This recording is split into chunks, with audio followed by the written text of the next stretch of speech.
ನಾವು ಬರೀ ಇವಾಗ ಸಿಟಿ ಒಳಗೆ ಅಷ್ಟೇ ನೋಡ್ತಾ ಇದ್ವಿ. ಈಗ ಹಳ್ಳಿಗಳಿಗೂ ಈ ಪ್ರಕರಣ ದಾಖಲಾಗ ಅಂಥವು. ಈಗ ಏನಾಯಿತು, ಈಗ ಈ ಸ್ಪೆಷಲಿ ನಮ್ಮ ತಾಲೂಕಿನಲ್ಲೇ ಈ ನಿರೇಗಲ್ಲಲ್ಲಿ 2ನೇ ಸರಿ ಈ ಥರ ಆಗ್ತಾ ಇರೋದು. ಅದರಲ್ಲಿ ಅದೇ ಕುಟುಂಬದವರೇ ಸೇರಿದವರು ಇಬ್ಬರು ಈ ಥರ ಮಾಡ್ತಿದ್ದಾರೆ. ನಮ್ಮ ಹಿಂದೂ ಯುವತಿಯರು ಏನಾಗಬೇಕು, ಎಚ್ಚರ ಆಗಬೇಕು. ಹಾಗೆ ಪಾಲಕರು ಪೋಷಕರು ತಮ್ಮ ಮಕ್ಕಳಿಗೆ ಒಂದು ಜವಾಬ್ದಾರಿಯುತೆಯಿಂದ ತಮ್ಮ ಮಕ್ಕಳನ್ನ ಕೇರ್ಫುಲ್ಲಾಗಿ ನೋಡ್ಕೊಳ್ಬೇಕು ಅಂತ ಹೇಳ್ತಾ ಇದ್ದೀನಿ.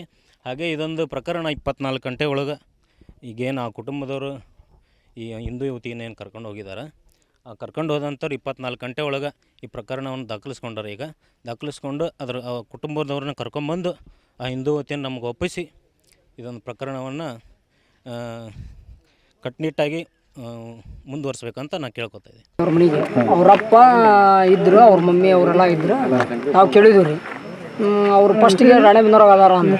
ಆಮೇಲೆ ರಾಣೆಬೆನ್ನೂರಾಗ ಅದಾರ ಅನ್ನತ್ಲೆ ನಾವು ಹಂಗಂದ್ರೆ ಇದ್ರೆ ಕರೆಸಿಬಿಡ್ರಿ, ಸುಮ್ಮನೆ ಅವ್ರಿಗೆ ಇದು ಆಗಬಾರ್ದು, ತೊಂದರೆ ಆಗಬಾರ್ದು, ನಾಳೆ ಆ ಹುಡುಗಿದು ಎಂಗೇಜ್ಮೆಂಟ್ ಐತಿ ಅಂತ ಅಂದ್ವಿ ರೀ. ಅನ್ನತ್ಲೆ ಆಮೇಲೆ ಅವರು ಏನಂದ್ರೆ ಸಡನ್ಲಿ ಇಲ್ಲ ನಮ್ಗೆ ಗೊತ್ತಿಲ್ಲ ಅಂದ. ಆಮೇಲೆ ನೀವು ಬೇರೆ ಕ್ಯಾಸ್ಟ್ನವ್ರು ನಾವು ಹೆಂಗೆ ಇದು ಮಾಡೋಕ್ಕಾಗತ್ತಿ ಅಂತಂದೇಳಿ ನಮ್ಗೆ ಹೆದರಿಸಿದ್ರು. ಮತ್ತು ಪೊಲೀಸ್ ಸ್ಟೇಷನಿಗೆ ಫೋನ್ ಮಾಡಿ ಕರೆಸ್ಕೊಂಡ್ರಿ ರೀ. ಸರ್ ಬಂದ್ರೆ ಅವ್ರು ಬಂದು ನಮ್ಮನ್ನೆಲ್ಲ ಕಳಿಸಿದ್ರಿ ಆ ಕಡೆ. ಆಮೇಲೆ ಅವರು ಕೂತ್ಕೊಂಡು ಏನೇನೋ ಮಾತಾಡಿ ಆ ಕಡೆ ಬಂದ್ರಿ. ಈಗ ಅವ್ರ ತಂದೆಯವ್ರು ಏನಂದ್ರೆ ನೀವು ಫಸ್ಟಿಗೆ ಮಟ್ಟಿಗೆ ಅವ್ರ ತಂದೆಯವರು ಕರ್ಕೊಂಡು ಹೋಗಿದ್ದು ಒಪ್ಕೊಂಡ್ರ ಅವರು ಕರ್ಕೊಂಡು ಹೋಗ್ಯಾರ ಅನ್ನತ್ಲೇ ಇವರು ಇದು ಮಾಡಿದ್ರಿ. ಅವರು ನಾವೆಲ್ಲ ಇದು ಹೇಳಿದ್ವಿಪ್ಪ, ನಮ್ಗೇನು ಇದು ಇಲ್ಲ ಅಂದ್ರೆ ಅವ್ರು ಕರ್ಕೊಂಡು ಹೋಗಿದ್ದು ನಮಗೂ ಗೊತ್ತಿಲ್ಲ ಅಂದ್ರೆ. ಆಮೇಲೆ ಫಸ್ಟಿಗೆ ಕರ್ಕೊಂಡು ಹೋಗಿದ್ದು ಗೊತ್ತೈತ್ರಿ ಅವ್ರಿಗೆ, ಗೊತ್ತೈತಿ ರಾಣೆಬೆನ್ನೂರಾಗ ಅದಾರ ಅಂದ್ರಿ. ಆಮೇಲೆ ಮತ್ತು ನಾವು ಒಳ್ಳೆ ರಾಣೆಬೆನ್ನೂರಾಗಿದ್ರು ಕರೆಸ್ರಿ ಅನ್ನತ್ಲೇ ಇಲ್ಲ ಅಂತ ಅಂದ್ರಿ. ನೀವು ಯಾರು ಹೋಗಿದ್ರಿ?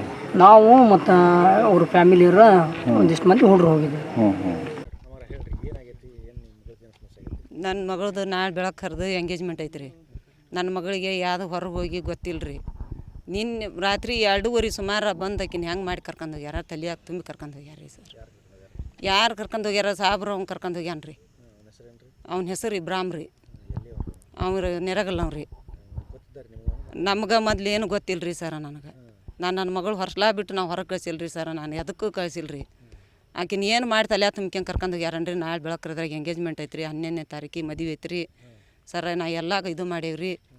ನಿನ್ನೆ ಏನು ಮಾಡಿ ಕರ್ಕೊಂಡು ಹೋಗ್ಯಾರ. ನನ್ನ ಮಗಳು ಎಷ್ಟೊತ್ತಿದ್ರು ನಾಳೆ ಬೆಳಗ್ಗೆ ಕರೆದ್ರಾಗ ಎಂಗೇಜ್ಮೆಂಟಿಗೆ ತಂದು ನಿಲ್ಲಿಸ್ಬೇಕು ರೀ ಈಕಿನ. ಹ್ಞೂ ರೀ, ನಾವು ಇದಕ್ಕೆ ಬಂದಿದ್ದೀವಿ ರೀ. ಪೊಲೀಸ್ರು ಏನಂದ್ರು ಕಂಪ್ಲೇಂಟ್ ಕೊಟ್ಟು ಕರ್ಸ್ಗ್ಯಾರಿವ, ಇಲ್ಲಿ ಕರೆಸ್ತವಿ ಅಂದಾರಿ ಸರ್. ಅದಕ್ಕೆ ಇವತ್ತು ಎಷ್ಟೊತ್ತಿದ್ರು ನಾವು ಹೋಗೋದೇ ಇಲ್ರಿ. ನಾ ಇಲ್ಲೇ ಕುತ್ಕೊಂತೀನಿ ರೀ. ಇಲ್ಲ ನಾ ಈ ಮಕ್ಕಳು ಮರಿ ನಾವು ಇಲ್ಲಿ 2 ಮಕ್ಳು ಕರ್ಕೊಂಡು. ಮಗಳು ಓದಿದ್ಲು ರೀ, ಆಕೆ BCom ಓದಿದ್ಲು ರೀ. ಹೊರಗ್ಲವ್ ಬಿಡ್ರಿ. ಹೊರಗ್ಲವ್ರಿ, ಈಗ ಇತ್ತಿತ್ತಾಗ ಹೊರಗ್ಲವನ್ರಿ. ನಮಗೂ ಗೊತ್ತಿಲ್ಲ ರೀ. ನನಗೆ ನಿಂತ ಹೋಗಿಂತ್ರ ಗೊತ್ತಾಗೈತೆ ರೀ ನನಗೆ ರೀ. ಅವರು ಮುಸ್ಲಿಮನರು ರೀ.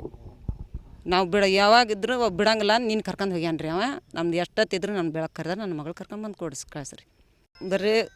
ಬರೀ ಕುಟುಂಬ ಬರೀ ಹಿಂದೂ ಜನ ತೊಗೊಂಡು ಹೋಗಿ ಮುಸ್ಲಿಮ್ ಜನರಾಗ ಇದು ಮಾಡಾಕಂತಾರೆ ನೋಡ್ರಿ ಸರ್. 2ನೇದ್ದು ಅಂತ ನೋಡ್ರಿ. 2ನೇದು ರೀ. ಒಂದ ಫ್ಯಾಮ್ಲಿಯರ 2ನೇದು ನೋಡ್ರಿ ಇದು.